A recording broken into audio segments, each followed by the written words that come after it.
मागील भागात तिच्या बाबांच्या पुढील उपचारासाठी औषधांसाठी अजूनही पैशांची प्रचंड गरज होती.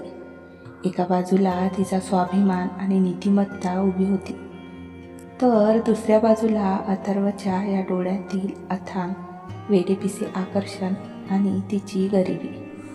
अनन्याने थरथरत्या हातांनी अथर्वच्या डोळ्यात पाहिले. तिथे केवळ शारीरिक वासना नव्हती, तर एक वेडेपिसे तीव्र भावनिक नाते जुळवण्याची तळप स्पष्ट दिसत होती. आता पुढे ट्रायल रूमच्या लहानशा अंधुक प्रकाशात वेळ जणू थांबल्यासारखी झाली होती.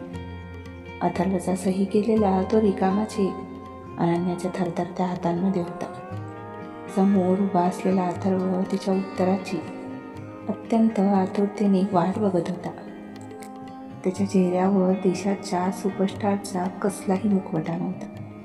तिथे फक्त आणि फक्त अनन्यासाठी वेडेपिसे झालेले एक प्रेमळ हृदय दिसत होते.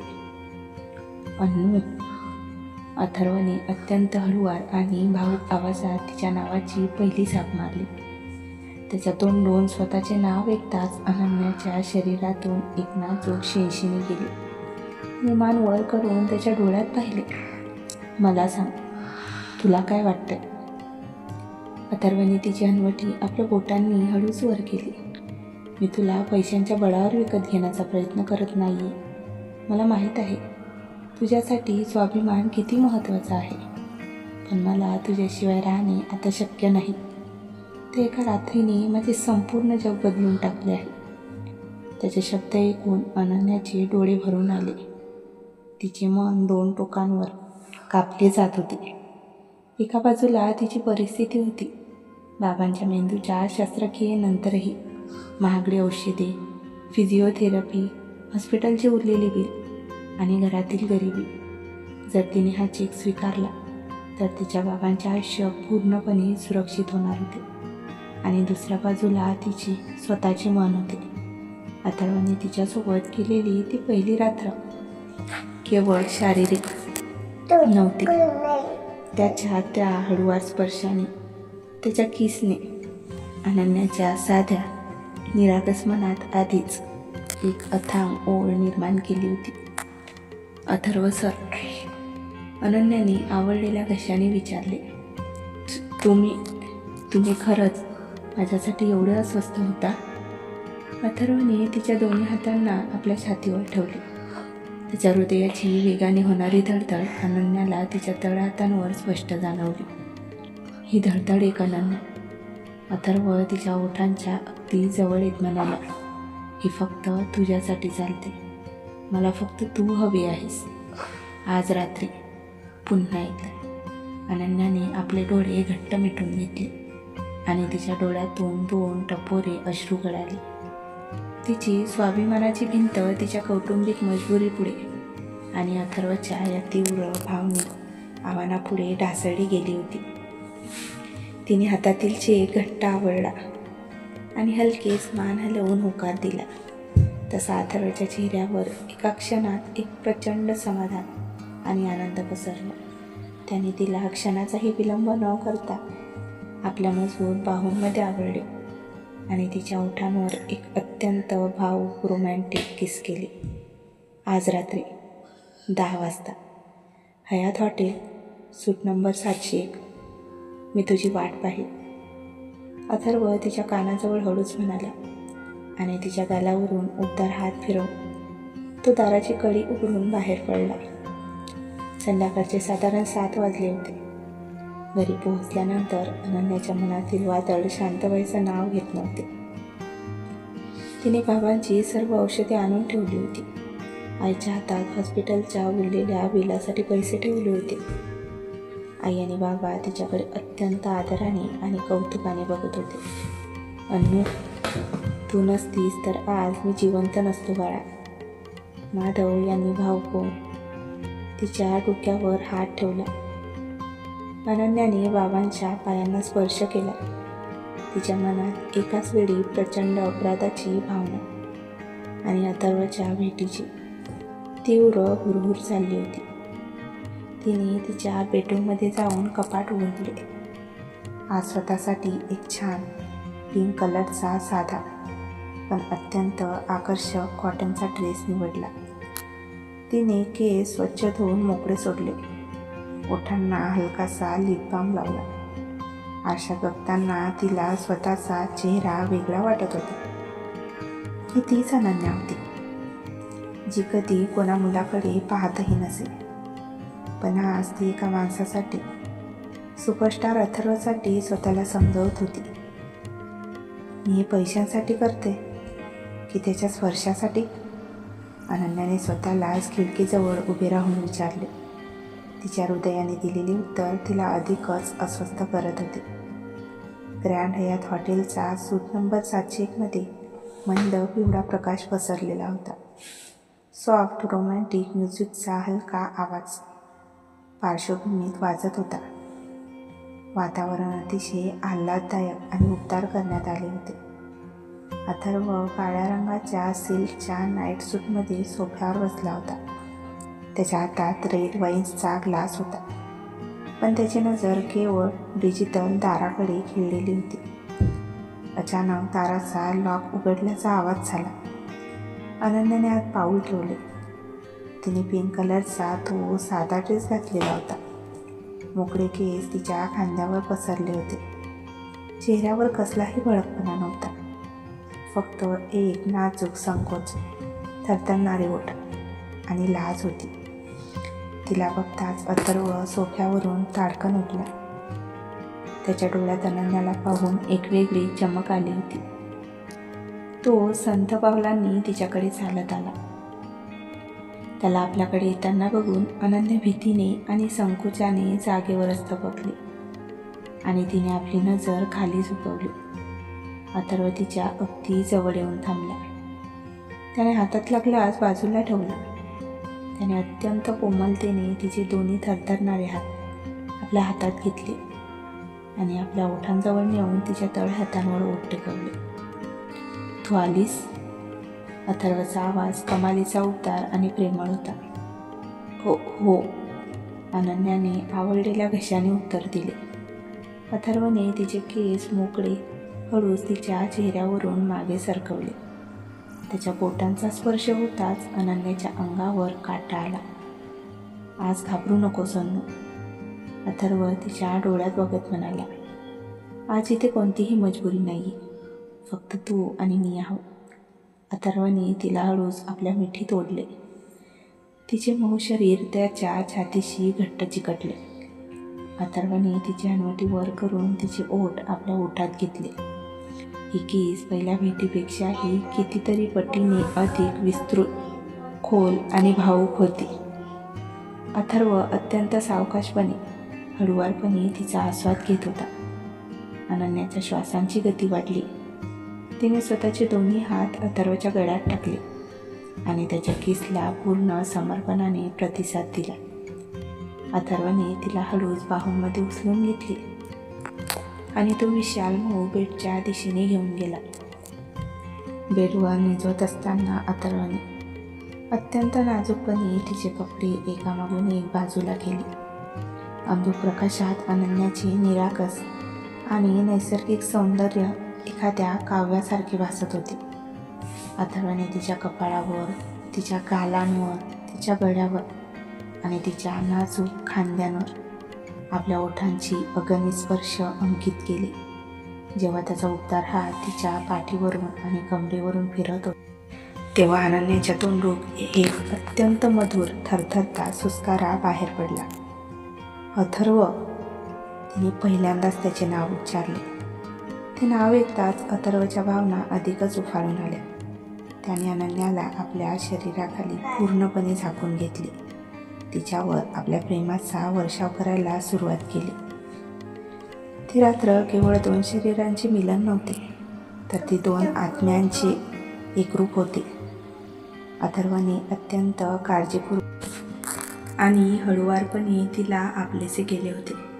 अनन्याच्या श्वासांची लय, तिच्या बोटांची अथर्वच्या पाठीवरील घट्ट पकड आणि खोलीत पसरलेला त्यांचा तो उबदार रोमॅन्टिक सुवास, यामुळे ती रात्र एका अतिशय हळुवार आणि तीव्र प्रेमाच्या रंगात रंगून गेली होती. अथर्वला आज पुन्हा एकदा जाणीव झाली की जगातल्या कोणत्याही प्रसिद्धीपेक्षा किंवा संपत्तीपेक्षा अनन्याच्या मिठीत असणारी शांतता ही त्याच्यासाठी सर्वात मोठी गोष्ट होती. सकाळचा कोवळा प्रकाश खिडकीच्या पडद्यांमधून आत येत होता. बेडवर अथर्व आणि अनन्या एकमेकांच्या मिठीत गाढ झोपलेले होते. अनन्याचे डोके अथर्वच्या छातीवर होते आणि अथर्वचा एक हात तिच्या पाठीभोवती अत्यंत सुरक्षितपणे लपटलेला होता. साधारण 7 वाजता अथर्वचे डोळे उघडले आणि त्याने खाली बघितलं तर अनन्या त्याच्या छातीवर खूप शांतपणे झोपली होती. तिच्या चेहऱ्यावर आज कसलीही भीती किंवा दुःख नव्हते. तिथे फक्त एक अथांग शांतता होती. अथर्वने खूपच हळुवारपणे तिचे केस बाजूला केले आणि तिच्या कपाळावर अलगद ओठ टेकवली. त्या किसने अनन्याची ही झोप उडाली आणि तिने हळू डोळे उघडले. समोर अथर्व तिचीच वाट बघत बघत हसत उभा असलेला दिसला. अनन्याने संकोचाने चादर स्वतःभोवती घट्ट आवळली आणि नजर खाली केली. अथर्वने हसून तिचा हात धरला. आता पडून जाण्याचा विचारही करू नकोस, तो ओठ दुमडून म्हणाला. तशी अनन्याही हलकी हसली. मला घरी जावं लागेल अथर्व सर, बाबा माझी वाट पाहत असतील. आणि शांतपणे म्हणाली, मी तुला सोडायला येईल. अथर्व ठामपणे म्हणाला, नाही. तशी अनन्या घाईघाईने म्हणाली, माझ्या आईबाबांना हे कधीच समजता कामा नये. आपल्या या नात्याला जगासमोर आणता येणार नाही अथर्व सर. तुम्ही एक सुपरस्टार आहात आणि मी एक साधी मुलगी. अथर्वने तिचा चेहरा आपल्या दोन्ही हातात घेतला. मला जगाची पर्वा नाही अनन्या, तू माझी आहेस. ही फक्त दुसरी रात्र नव्हती, ही माझ्या प्रेमाची सुरुवात आहे. त्याचं बोलणं ऐकून अनन्याचे हृदय आनंदाने आणि भीतीने एकाच वेळी धडधडले. ती हळूच उठली आणि स्वतःचे कपडे नीट केले. निघताना तिने अथर्वकडे वळून पाहिले. अथर्व बेडवर बसून केवळ तिच्याकडेच बघत होता. दोघांनाही जाणीव होती की हे कॉन्ट्रॅक्ट आता संपले होते, पण त्यांच्या हृदयातील प्रेमाचा हा नवा प्रवास आता खऱ्या अर्थाने सुरू झाला होता. ग्रँड हयात हॉटेलच्या स्वीट नंबर 701 मधून अनन्या अत्यंत हळुवार पावलांनी बाहेर पडली. सकाळची गार हवा तिच्या चेहऱ्याला स्पर्श करत होती. तिने अंगातील तो साधा पिंक कलरचा सुती कुर्ता नीट केला. तिचे शरीर आदल्या रात्रीच्या ते तीव्र भावुक क्षणांमुळे थकलेले होते, पण तिच्या मनात आज कसलाही पश्चाताप किंवा ग्लानी नव्हती. तिने हॉटेलच्या भव्य लिफ्टमध्ये प्रवेश केला. लिफ्टच्या काचेच्या भिंतीत स्वतःचे प्रतिबिंब पाहताना अनन्याला तिच्या चेहऱ्यावर एक वेगळाच ग्लो दिसला. तिची ओठ नकळत उमलली गेली. अथर्वने आदल्या रात्री तिच्याशी केलेले ते हळुवार बोलणे, तिची घेतलेली काळजी आणि तिच्या शरीराच्या प्रत्येक कणावर दिलेले प्रेमाचे स्पर्श तिच्या मनात पुन्हा ताजे झाले. तू माझी आहेस. ही फक्त दुसरी रात्र नव्हती, ही माझ्या प्रेमाची सुरुवात आहे. अथर्वचे ते शब्द तिच्या कानात अजूनही गुंजत होते. पण लिफ्ट तळमजल्यावर पोहोचताच अनन्या भानावर आली. बाहेर पडताच तिच्यासमोर पुन्हा तेच कठोर वास्तव होते. ती एक साधी गरीब कुटुंबातील मुलगी होती आणि अथर्व या देशाचा अब्जाधीश सुपरस्टार होता. नाही अनु, स्वप्नात जगायचं थांबव. तो तुझ्या प्रेमात पडूच शकत नाही. ही फक्त त्याची ओढ आहे. तिने स्वतःच्या हृदयाची समजूत काढली, डोळ्यांतील अश्रू पुसले आणि हॉटेलच्या बाहेर उभ्या असलेल्या साध्या टॅक्सीकडे पाऊल टाकले. सकाळचे 8:30 वाजले होते.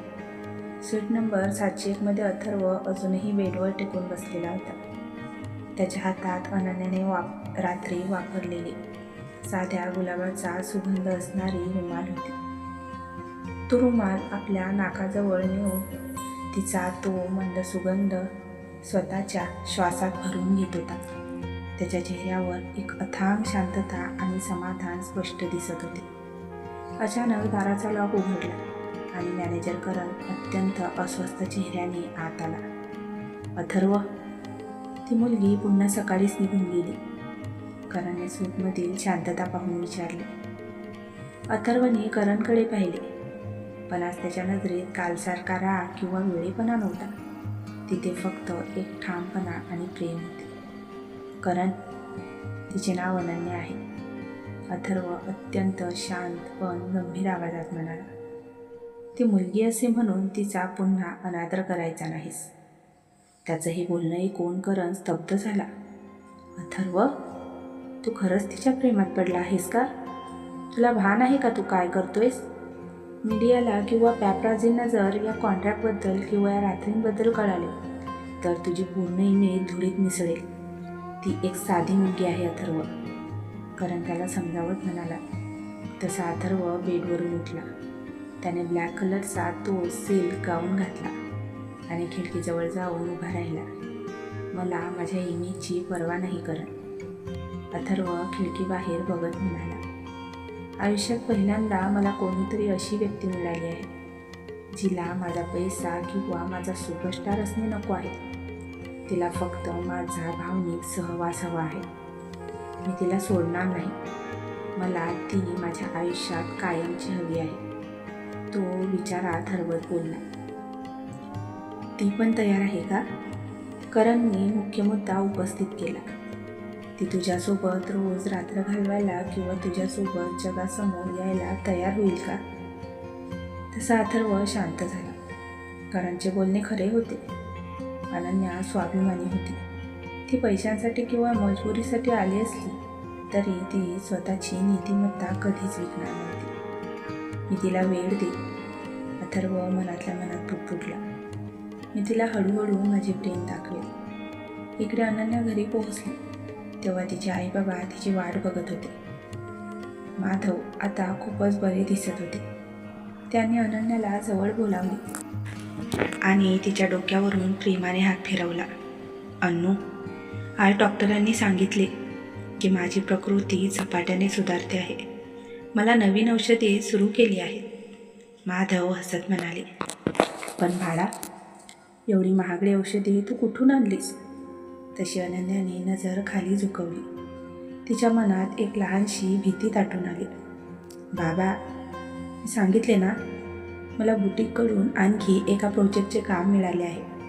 त्याने मला पुढील पेमेंट ॲडव्हान्स दिले. देव तुझे नेहमी भले करू बाळा, आईने तिची दृष्ट काढली. अनन्या तिच्या छोट्याशा खोलीत आली.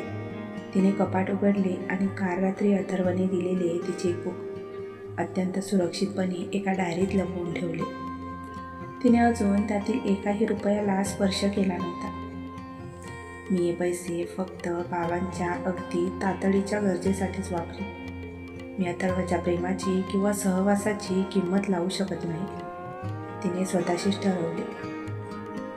नेमक्या त्याच वेळी तिच्या फोनवर एका अनोळखी नंबरवरून मेसेज आला. औषधे वेळेवर घेतली ना बाबांनी? आणि तू नाश्ता केलास का? अथर्व. तो मेसेज बघून अनन्याचा श्वास रोखला गेला. तिने स्क्रीनकडे पुन्हा पाहिले. देशाचा सर्वात मोठा सुपरस्टार तिला एक साध्या माणसासारखी विचारपूस करत होता. तिने थरथरत्या हातांनी बोटांनी रिप्लाय टाईप केला. हो, बाबांनी औषधे घेतली. तुम्ही मला मेसेज का केला? कोणाला कळले तर अडचण होईल. 2च सेकंदात समोरून फोन आला. अनन्याने भीतीनेच फोन उचलला. हॅलो, तुला माझा फोन आलेला आवडला नाही का? समोरून अथर्वचा तोच खोल उबदार आणि थोडासा हक्काचा आवाज आला. तसे नाही अथर्व सर, पण तुम्ही एवढे मोठे ॲक्टर आहात. तुमच्या मागे मीडिया असते. माझ्यासारख्या साध्या मुलीशी बोलणे तुमच्यासाठी योग्य नाही, अनन्या संकोचाने म्हणाली. मला काय योग्य आहे आणि काय नाही हे तू ठरवू नकोस अनन्या, अथर्व ठामपणे म्हणाला. आज संध्याकाळी मी तुला भेटायला येतो. काय? नाही, इथे मुळीच येऊ नका, आई बाबा घरी आहेत, अनन्या घाबरून म्हणाली. तसा अथर्व हसला. त्याचा तो मंद हसण्याचा आवाज अनन्याच्या थेट हृदयाला भिडला. मी तुझ्या घरी नाही, तुझ्या बुटीकच्या बाहेर येईन 7 वाजता. जर तू आली नाहीस तर मी थेट तुझ्या घरात येईन, समजले? अथर्वने तिचं उत्तर ऐकण्याआधीच फोन कट केला आणि अनन्या फोन छातीशी घट्ट धरून उभी राहिली. तिच्या चेहऱ्यावर भीती होती, पण त्याहून अधिक एक अनामिक रोमॅन्टिक आनंद पसरला होता. संध्याकाळी 7 वाजता अनन्या तिच्या साध्या बुटीकच्या मागच्या गल्लीत उभी होती. तिने येलो कलरचा सिंपल चुडीदार ड्रेस घातला होता आणि ओढणीने स्वतःचा चेहरा किंचित झाकला होता. अचानक एका काळ्या रंगाची आलिशान काळ्या काचा असलेली SUV गाडी तिच्याजवळ येऊन थांबली आणि गाडीची मागची खिडकी किंचित खाली झाली. अथर्वने आतून हात बाहेर काढला आणि तिचा हात धरून तिला थेट आत खेचले. गाडीचे दार लगेच बंद झाले आणि गाडी वेगाने पुढे निघाली. गाडीत ड्रायव्हरच्या मागे एक डार्क ग्लासची पार्टिशन होते, ज्यामुळे मागच्या सीटवर पूर्ण प्रायव्हसी होती. अनन्या धडधडत्या हृदयाने अथर्वच्या शेजारी बसली. अथर्वने आज साधे ब्लॅक टी-शर्ट आणि जॅकेट घातले होते, पण तरीही तो कमालीचा देखणा दिसत होता. तुम्ही वेडे आहात का? असे रस्त्यावरून कोणाला खेचतात का? अनन्या स्वतःचा श्वास सावरत म्हणाली. अथर्वने उत्तर दिले नाही. त्याने फक्त तिच्याकडे पाहिले. तिच्या ओढणीचा पदर हळूच बाजूला केला आणि तिचा चेहरा आपल्या दोन्ही हातात घेतला. मला तुझी खूप आठवण येत होती, अथर्वने अतिशय भावूक होऊन सांगितले. त्याच्या नजरेतील ते अथांग प्रेम पाहून अनन्या निशब्द झाली. अथर्व तिच्या जवळ आला. त्याने हळूच तिची मान मागे झुकवली आणि तिच्या गोऱ्या मानेवर आपली मऊ ओठ टेकवली. आह अथर्व! अनन्याच्या तोंडून एक लहानसा सुस्कारा बाहेर पडला. अथर्वने तिचे ओठ आपल्या ओठात घट्ट धरले. गाडी चालत होती आणि मागच्या सीटवर ते दोघे एकमेकांच्या श्वासात पूर्णपणे विलीन झाले होते. अथर्वचा उबदार हात तिच्या पाठीवरून तिच्या कमरेवरून फिरत होता. अथर्वने तिला किस केली आणि नंतर तिचे डोके आपल्या छातीवर टेकवले. तो तिच्या केसांवरून हळुवारपणे हात फिरवू लागला. अन्नू, मला तुझा कोणताही करार किंवा मजबुरी नको. मला फक्त तू हवी आहेस. हळूहळू, टप्प्याटप्प्याने मला तुझ्या मनात स्वतःचे स्थान निर्माण करायचे आहे, अथर्व अत्यंत कोमलतेने म्हणाला. अनन्याने त्याच्या छातीवर डोके ठेवून डोळे मिटले. तिला वाटत होते की ही वेळ इथेच थांबावी. अथर्वची काळजी, त्याचा हा हक्क तिच्या मनातील सर्व भीती दूर करत होता. गाडी पुन्हा अनन्याच्या गल्लीच्या कोपऱ्यावर आली. अनन्याने बाहेर पडण्यासाठी गाडीचे हँडल धरले, पण अथर्वने तिचा हात पुन्हा धरला. उद्या संध्याकाळी मी तुला एका विशेष जागी घेऊन जाणार आहे, अथर्व तिच्या डोळ्यात बघत म्हणाला. कुठे? अनन्याने विचारले. ते सरप्राईज आहे, फक्त तयार राहा, साध्या कपड्यांतच. अथर्व हसला. अनन्यानेही होकारार्थी मान हलवली आणि ती गाडीतून बाहेर पडली. तिने एकदा मागे वळून पाहिले. गाडीच्या काळ्या काचेतूनही अथर्व तिचीच वाट पाहत असलेला तिला जाणवला. तर मित्रांनो, कथेचा आजचा भाग तुम्हाला कसा वाटला कमेंट करून नक्कीच सांगा. जर तुम्हाला कथा आवडत असेल तर कथेला लाईक आणि शेअरसुद्धा करा. तसेच चॅनलला सबस्क्राईब करायला विसरू नका. धन्यवाद.